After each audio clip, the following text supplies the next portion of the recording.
أعوذ بالله، أهي البايرة وصلت أهي. يا ساتر يا رب، البنت دي زي البومة، بعيد عنك. هو في حد معبرها يا اختي؟ وهي دي منظر حد في الدنيا يعبره؟ شفت شكلها عامل ازاي؟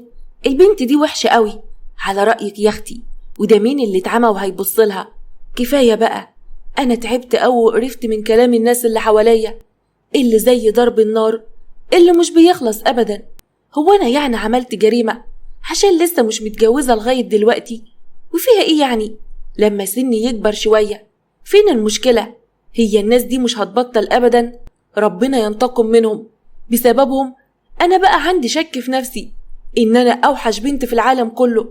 أعرفكم بنفسي، أنا اسمي بسمة، وللأسف معرفش طريق الابتسامة خالص، يعني اسمه مش على مسمى زي ما كل الناس اللي حواليا بيقولوا عني. عندي بقى كام سنة؟ بلاش أقول لكم، أصلا أنا بخاف أقول سن قدام أي حد، حتى بخاف أقوله قدام نفسي، لا ترجع نفسي تقول كبرت يا بايرة زي كل الناس اللي حواليا ما بتقول. أنا عايشة مع ماما، وللأسف طول الوقت ما عندهاش سيرة غير بنت خالتك الأصغر منك اتجوزت، بنت عمك عندها عيال، بنت الجيران قدك وعندها عيال، كل اللي في سنك اتجوزوا، وانت قاعدة زي البومة في البيت. من كتر كلامهم اللي بسمعه وكأن وصمة عار عليهم، قررت ان انا اعمل حاجة. الحاجة دي ما تخيلتش قبل كده ان انا ممكن اعملها. قلت لازم ما بقاش لبانة في بق اللي يسوى واللي ما يسواش. وفي يوم جات لي شمس صاحبتي وقعدت تقولي يا نهار ابيض يا بسمة، ايه اللي انت عملتيه ده؟ تصدقي يا بنت ان انت جبروت؟ قلت لها وفيها ايه يعني؟ ما انا كان لازم اعمل كده، ولا عاوزاني كل يوم اسمع لي كام كلمة واسكت زي ضرب الرصاص؟ ماما دخلت ولقيتنا احنا الاتنين قاعدين مع بعض، قعدت تقول هو انتوا الاتنين اتلمتوا على بعض؟ هو انتوا اخركم كده هتقعدوا في وش بعض؟ ما انتوا اصلا انتوا الاتنين شبه بعض. وضحكت ومشيت. شمس صاحبتي اتعصبت قوي وقالت عاجبك اللي مامتك بتقوله ده؟ ضحكت وقلت لها هو يعني الكلام ده جديد عليا؟ ما انا بسمعه كل يوم. بقولك ايه يا بنتي، انا بسمع من الكلام ده كتير قوي. قعدت تقول لي حاجة تخنق بجد، بس تصدقي ان الفكرة بتاعتك دي حلوة قوي، يا رب تنجح. قلت لها ان شاء الله هتنجح. طبعا انتوا عاوزين تعرفوا ايه هي الفكرة. هي ممكن تكون فكرة مجنونة شوية، بس اهو انا بتسلى. عملت بيج وكتبت عليه مجمع العوانس، وجمعت عليه شوية بنات كتار، وبنتناقش في كل مشاكلنا اللي بنواجهها في المجتمع المريض ده، وبنتسلى مع بعض. وفي يوم حصلت حاجة غريبة قوي وفرحتني في نفس الوقت. ماما جت وقالت لي أخيرا يا أختي هنخلص منك، جايلك عريس. فرحت يومها قوي وكأن حصلت على اللي محدش في الدنيا حصل عليه. وقعدت أقول لها بجد يا ماما أنا جاي لعريس بجد؟ ماما قالت لي أيوة يا أختي جايلك عريس، روح بقى حط أي حاجة على وشك ده خليه ينور شوية، بدل ما انت عاملة زي البومة كده. يا بنت خلي العريس يفرح بيكي. نفسي اتكسرت قدام ماما قوي. قعدت اقول لنفسي لما ماما بتقول عليا كده يبقى الغريب هيقول عليا ايه؟ الله يسامحك يا ماما. ودخلت جهزت نفسي، ولما العريس جه خرجت عشان اقابله، واللي عرفته صدمني. لقيته راجل كبير ومتجوز، ومراته كمان متوفية، وعنده 3 بنات كبار. قعدت اقول ده كبير قوي في السن. قطع تفكيري كلام ماما وهي بتقوله على بركة الله يا ابو البنات احنا خلاص موافقين. ومش العريس. انا كنت قاعدة زعلانة قوي. ماما قالت لي مالك ضربة بوس كده؟ قلت لها هو انا هتجوز راجل كبير بالشكل ده يا ماما؟ وكمان عنده بنات، ده بناته كبار ومش صغيرين. قعدت تضحك باستهزاء وقعدت تقول لي هو انت يعني جالك الصغير؟ وانا قلت لا يا اختي، ما تتوكسي وتحمدي ربنا ان في اي حد جالك وعبرك، وفرحي نفسك بقى، كلها كام شهر وهيتم الجواز. ورضيت بالامر الواقع وقعدت اقول لنفسي على الاقل هخلص من كلام ماما وارتاح منها. اول حاجة عملتها ان انا فتحت الحساب بتاعي ودخلت على البيج مجمع العوانس، وكتبت منشور وقلت الى مجمع العوانس تحية طيبة، من اليوم سيتم الغاء هذا البيج لان ربنا كرمني وهبقى من مجمع المتزوجات، وفرصة سعيدة بقى للجميع. ولغيت البيج وقفلت الصفحة خالص. تاني يوم شمس جاتلي وكانت متعصبة قوي وقعدت تقولي ايه يا بنت اللي انت عملتيه ده؟ ازاي تعملي حاجة زي كده؟ على فكرة انت كده بقيتي زيك زيهم بالظبط، بتتغيري فجأة. قلت لها مالك يا شمس، هو في ايه؟ حصل ايه لكل ده؟ انا لغيت البيج لانه كان هبل في هبل. وبعدين بقى كبري دماغك، انا اصلا مش فاضية لان فرحي هيكون كمان شهر. قالت لي طيب يا بسمة على راحتك، انا همشي بقى انا دلوقتي. شمس صاحبتي دي قفوشة قوي ودايما تزعل من اقل حاجة. كبرت دماغي منها وقعدت اقول لنفسي هبقى صالحها بعدين. وعدت الايام والشهر عدى بسرعة قوي، وجيه اليوم اللي انا كنت منتظراه طول عمري، اللي استنيته كتير قوي، يوم فرحي. ودعت العنسية بابتسامة. مجرد ما دخلت مع مدحت جوزي البيت بتاعه اتفاجئت باللي شفته. 3 بنات وكلهم كانوا واقفين ولابسين اسود. قلبي اتقبض اول ما شفتهم، حسيت ان انا خايفة قوي. مدحت اتعصب وقال في ايه؟ هو انتوا لابسين اسود ليه؟ هو في حد مات وانا معرفش؟ واحدة منهم قالت ماما اللي ماتت، ما بقالهاش كام شهر لسه ميتة وانت رحت اتجوزت. التانية قالت وكمان عشان نفرح عروستك ونقول لها ان ايامها الجاية هتبقى سودة معانا، واول يوم تدخل علينا فيه بيتنا لازم نقابلها باللي يليق بيها. والتالتة قالت يلا يا بنات فرحوهم وقولوا الاغنية اللي احنا حفظناها مع بعض. قعدوا هما ال3 يغنوا ويتريقوا عليا وعلى شكلي. مدحت جوز اتعصب عليهم وقعد يقول لهم اخرسوا خالص، عيب قوي اللي انتوا بتعمليه ده، انتوا كده بقيتوا قلالات الادب، ينفع الكلام اللي بيتقال ده؟ لقيتهم بصوا لبعض وسكتوا خالص وبعدها مشيوا من قدامنا. قلت لنفسي شكل كده كتبت نهايتي بايدي وربنا يستر بقى من الجوازة دي.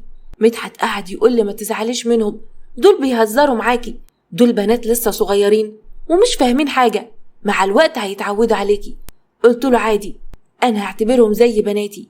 وعدى اليوم ده وتاني يوم صحيت من بدري وعملت فطار لمدحت وخرج وبقيت انا لوحدي في البيت. البنات ما كنتش عارفة عنهم اي حاجة، ولا كنت عارفة مواعيد نومهم ولا بيصحوا امتى، ولا اعرف عنهم اي حاجة خالص. وفجأة لقيت واحدة منهم جت وبتقولي صباحك زي وشك يا مرات ابويا، اعرفك بنفسي، انا اسمي زهراء، اصلا باين عليا ان انا جميلة وزهراء كده في نفسي وقمر. ايه رأيك فيا؟ مش انا حلوة برضو؟ طبعا مش شبهك يا مرات ابويا. وقبل ما اتكلم لقيت التانية جت وقعدت تقول هلا، وانا بقى اسمي سومة وحلوة وسمسومة، مش شبهك يا مرات ابويا خالص، وحشة، انا معرفش ابويا عجبه فيكي ايه. اتعصبت وقلت لها عيب عليكم، طريقتكم في الكلام دي معايا مش حلوة ابدا، وبعدين الجمال مش بالشكل، اهم حاجة الروح. سمعت ضحكة وواحدة داخلة وبتقول حبيبتي الروح دي محدش بيدور عليها غير عزرائيل، ان شاء الله هيزورك قريب قوي. قول امين. انا بقى اسمي هبة، تقدر تقول عليا كده البرنسيسة بتاعت البيت ده، وكل طلباتي لازم تكون مجابة. ولعلمك بقى انا عكس سومة السمسومة وعكس زهراء، انا واحدة غيرهم خالص، ومش هقولك اعملي لي فطار ولا عصير، لا طبعا، هو انا هبلة ولا ايه عشان اخليكي تعملي لي الحاجات التافهة دي؟ انا عاوزاكي بقى تغسلي لي الملابس بتاعتي وتكويهم وتعملي لي بقى غدا يكفي 10-20 شخص، لان بصراحة كده ناوي اعمل حفلة صغيرة هنا في البيت بمناسبة الجنازة بتاعتك، قصدي جوازتك، ما فرقتش كتير يعني. عموما نورت البيت يا مرات ابويا، على الرغم ان انت مش منورة ابدا وشكلك مش حلو خالص، بس هنقول ايه؟ بصوا لبعض هما ال3 وفضلوا يضحكوا عليا. قعدت اقول في بالي هو انا مكتوب لي ان انا اعيش مذلولة طول عمري، متجوزة او عانس، لازم الناس تتريق عليا؟ بس انا ما حبيتش ابان ضعيفة قدامهم. قلت لهم هو انتوا خلصتوا كلامكم؟ انا بقى مش هعمل اي حاجة من اللي انتوا قلت عليها دي، وهقعد كده هنا في البيت زي الملكة، وانتوا بقى اللي هتبقوا الجوارة عندي تعملوا كل شغل البيت، وطبعا انا الامر الناهي، انا هنا ست البيت ده كله، وانتوا اللي هتشتغلوا عندي، ومش هخاف من اي واحدة فيكم. ولسه بكمل كلامي لقيت سومة بتبكي وقعدت تقول ليه كده يا مرات بابا تقسى عليا وتجرحيني بالشكل ده؟ ليه تعذبينا؟ هو احنا عملنا لك ايه؟ حرام عليك يا مرات بابا. ولقيت هبة عملت زيها وقعدت تقول منك يا زمان يا قاسي، مرات بابا عاملة علينا عصابة، شفت بتعمل فينا ايه؟ حرام عليك يا مرات بابا، هو انت ازاي بتذلنا بالشكل ده؟ لقيت زهراء قعدت تقول بس يا بنات، بس يا حبايبي، قطعتوا قلب عليكم، اسكتوا بقى وربنا على المفتري. استغربت أوي تحولهم المفاجئ ده، وفجأة قعدوا يضحكوا كلهم وبصوت عالي قوي، لدرجة ان انا اتخضيت وفكرتهم ان هم مجانين او ناويين يجننوني. وهبة قعدت تقول ايه رأيك بقى في الاداء ده؟ مش حلو؟ هو كده هيقنع بابا، هو ده بقى الاداء اللي هنعمله لما بابا يجي بعد ما نسمعه التسجيل ده يا حلوة. اكتشفت ان هي كانت بتسجل لي وبتسجل عياطهم قدامي عشان باباهم يغضب عليا. قعدت اقول البنات دول قادرين قوي ومش سهلين ابدا ويخوفوا بصراحة. انا قلقت منهم، بصيت لهم وسكت خالص وقلت في نفسي انا لازم افكر، لازم اكون قدهم، والا مش هعرف اعيش في البيت ده. ازاي هعيش وسطيهم وهم بيفكروا بالعقلية دي؟ وقعدوا يغنوا هما التلاتة ويتريقوا عليا ويقولوا طق وفرقعي وفي نفسك قطعي وحط الجاز على راسك وفي روحك ولعي. فضلوا يضحكوا عليا ومشيوا من قدامي. فضلت افكر وقعدت اقول يا ترى انا هقدر عليهم ولا لأ. قعدت قدام التلفزيون وشوية مجرد ما رجع جوزي من الشغل قلت له حضر لك الغدا. قال لي ماشي ونادي على البنات عشان يتغدوا معانا. قلت له ماشي يا حبيبي، ودخلت المطبخ عشان اجهز الغدا. وشوية وسمعت صوت صراخة عالي قوي، قلقت وطلعت اجري على بره ولقيت مدحت بيسألني هو في ايه والصوت ده جاي منين؟ قلت له اكيد الصوت ده جاي من اوضة البنات، هو ايه اللي حصل؟ قال لي انا مش عارف، تعالي نطلع لهم بسرعة ونشوف ايه اللي هناك. قلبي كان مقبوض قوي. مجرد ما طلعنا الأوضة وفتحناها لقيت زهراء واقعة على الأرض وهبة وسومة قاعدين جنبها وقاعدين يصرخوا. مدحت قال في ايه اللي حصل لاختكم؟ هبة قالت اللي حصل ما يتحكيش يا بابا، حرام عليك، انت السبب في كل ده. سومة قالت اختي هتروح مننا وانت اللي هتكون السبب وكله من الست دي. ولقيتها بتشاور عليا، ما بقيتش فاهمة حاجة ومش عارفة هم قصدهم ايه بالظبط، انا اصلا ما عملتلهمش اي حاجة. وفجأة هبة قالت اسمع التسجيل ده يا بابا وساعتها هتفهم كل حاجة. وبدأوا يفوقوا في اختهم. مدحت سمع كلامي وانا قاعدة اقول للبنات انا هبقى ملكة في البيت ده وانتوا هتكونوا الجواري عندي. اتعصب عليا قوي وقعد يقول لي هي دي الامانة يا بسمة. وبص لبناته وقال لهم هي زهراء ايه اللي حصل لها؟ لقيت هبة بتبكي قدام باباها وقعدت تقول له مراتك يا بابا، مراتك قعدت تضرب فيها لمجرد ان هي قالت لها اعملي الغدا لان بابا بيرجع من الشغل تعبان وبيكون جعان. انا عارفة ان هما بيمثلوا وبيكذبوا، بس مدحت صدقهم وتعصب عليا وقعد يقول لي لما ده اول يوم ليكي هنا في البيت وبتعملي كده مع بناتي، امال لما تقعدي معاهم العمر كله هتعملي فيهم ايه؟ اسمعي بقى لما اقولك بناتي دول لازم تشيليهم فوق راسك، ولو عايزة تبقي ست البيت بجد واشيلك انا على راسي يبقى شد حيلك بقى وهاتيلي الولد اللي انا نفسي فيه وانت هتبقي فعلا ملكة، ويلا بينا عشان نتغدى كلنا مع بعض. وقال للبنات فوقوا اختكم. فجأة زهراء فاقت وقالت انا كويسة يا بابا، انا بقيت كويسة يا حبيبة لما سمعت صوتك. بصراحة انا كنت متضايقة منهم قوي، كان نفسي انتقم منهم بأي طريقة، وخطرت على بالي فكرة قلت لازم اجيب حق منهم. وبصيت لهم بتحدي وقلت في نفسي الشاطر بقى اللي بيضحك في الاخر يا بنات جوزي. هبة بصيت لي بتحدي وقالت هو انت لسه شفتي حاجة؟ ده احنا هنوريك النجوم في عز الظهر. لقيت زهراء بتقولي انزلي يلا جهزي الغدا وإلا. قطعتها سومة في الكلام وقالت عيب يا بنات، ما تحترموا مرات بابا ورحبوا بيها، ده أول يوم لها هنا في البيت، وبعدين هي لسه هتشوف معانا أسوأ أيام حياتها، يعني ادوها فرصة، ادوها راحة في أول يوم. اتعصبت منهم قوي وبصيت لهم وانا متغاظة ومشيت من قدامهم ونزلت عشان اجهز الغدا.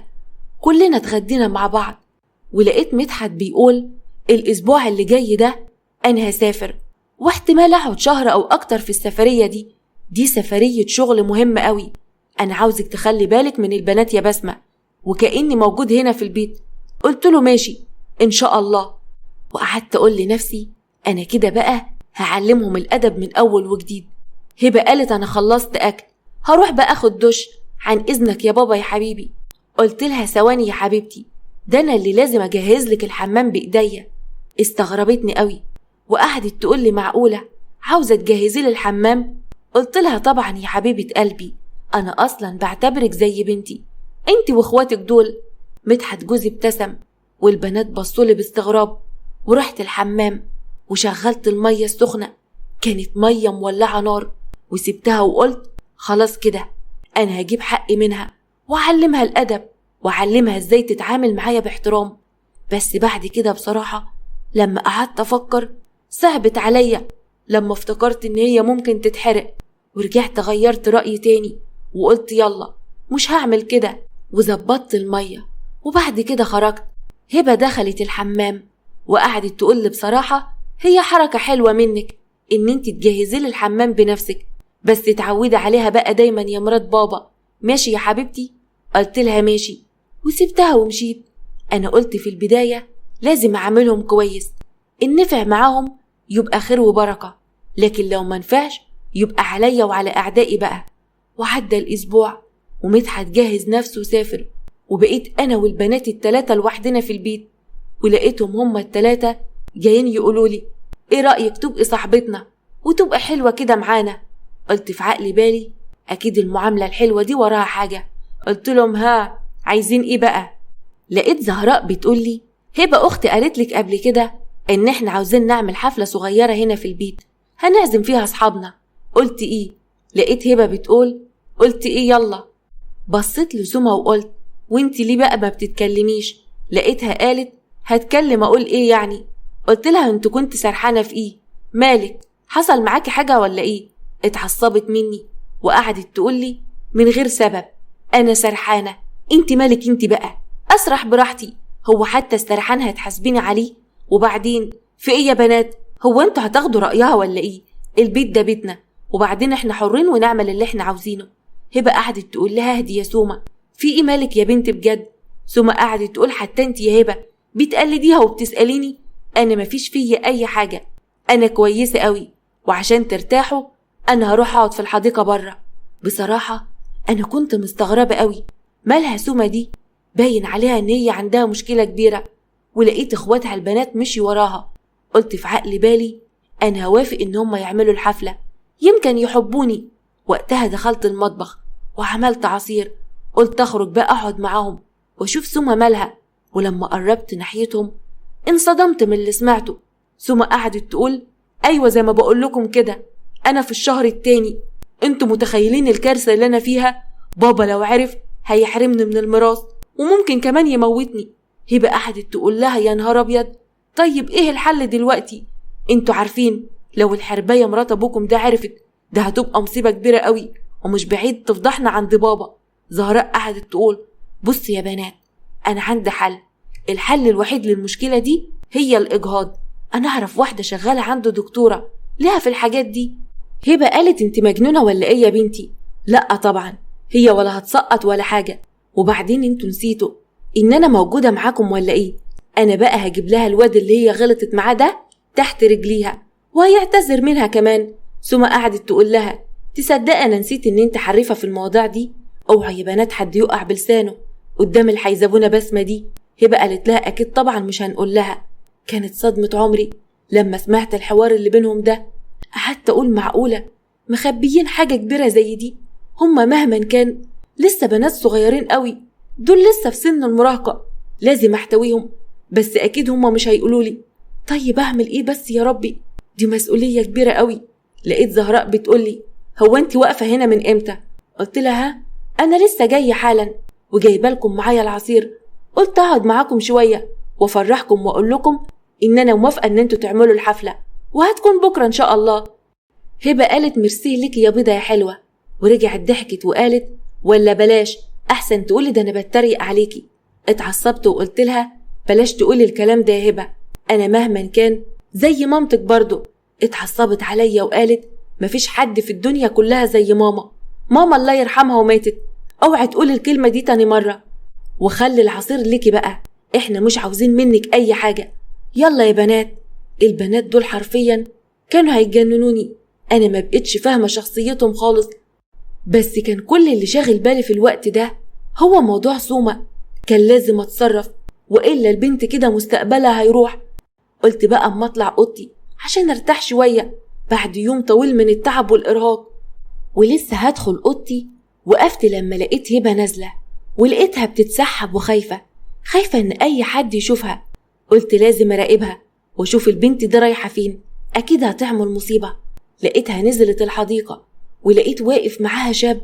اتصدمت قوي، كنت هتدخل بس قلت لأ أستنى شوية، يمكن ده الشاب اللي غلط مع سومة أختها. ولقيتها بتقوله فهمت أنا عاوزاك في إيه ولا لسه مش فاهم؟ أصلا أنا عارفة إن أنت غبي.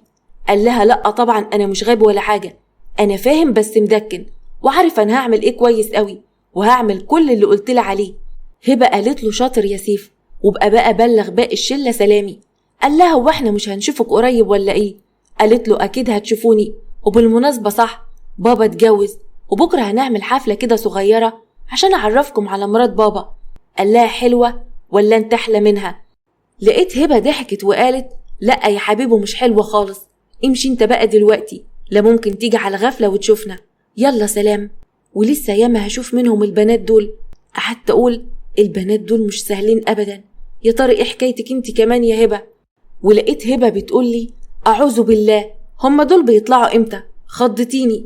قلت لها ها هو انا خضيتك؟ هو انت بقى كنت بتعملي ايه في الوقت ده في الحديقة؟ قالت لي كنت مخنوقة شوية، قلت انزل اشم شوية هوا، اما لقيتك اتخنقت اكتر وهطلع بقى انام في اوضتي، يلا باي. ده انت وشك يقطع الخير من البيت. قد ايه هبة دي قليلة الذوق وقليلة الادب، ما عندهاش ثقافة احترام اللي اكبر منها خالص. باين عليها حكايتها حكاية هي كمان، لازم اعرفها. وطلعت على الأوضة بتاعته ونمت. تاني يوم صحيت على صوت كركبة في البيت، ولقيت البنات قاعدين بيرتبوا في البيت عشان الحفلة. وعدى الوقت وبعد ما رتبوا البيت جه الليل، كل واحدة فيهم لبست أشيك حاجة عندها وعملوا مكياج، أما أنا بقى كنت على طبيعتي. ولقيت هبة بتقولي بقولك إيه، ما تحط أي حاجة على وشك ده بدل ما انتي كده هتفضحينا. قلت لها لأ شكرا، أنا عاجبة نفسي كده قوي ومش هحط أي حاجة على وشي، ويا ريت بقى تتعلمي الذوق والأدب لما تكوني بتكلمي حد أكبر منك. قلتلك قبل كده إن أنا في مقام مامتك، ولو زعلانة قوي من كلمة إن أنا في مقام مامتك دي مش مشكلة، اعتبريني أي واحدة وخلاص، المهم تحترمي نفسك وانت بتكلميني.